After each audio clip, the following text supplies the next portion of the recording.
Here is a 2008 CRF450, and it was in running condition when I got it a little while ago. And I've decided that I'm going to try to make this thing reliable. So I'm going to try to make it more trail friendly.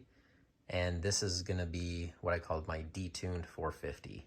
I know a lot of people are trying to go the other way with it and give them more power, but I'm going to try to go the other way with it and try to make it a little bit more reliable.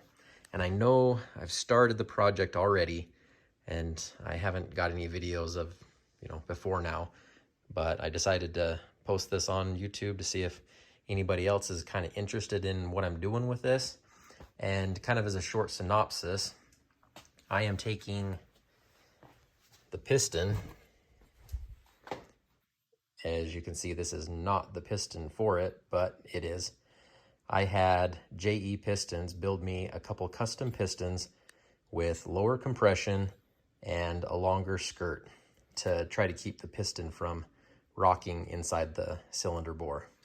And to accommodate the longer piston, I had Advanced sleeve a cylinder for me and put a longer cylinder skirt. So I gotta see how this fits inside the crankcase.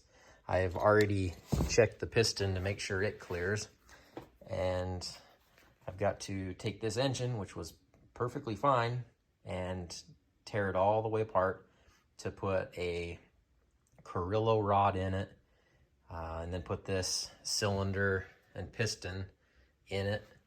And then I got the head back from Fast Heads with their Extreme kit, and we'll put that in there and see if we can make this 450 start easy and be more trail friendly and be more long-term reliable, where we kind of know how these things have a reputation for not lasting very long. So we're going to see if we can improve that.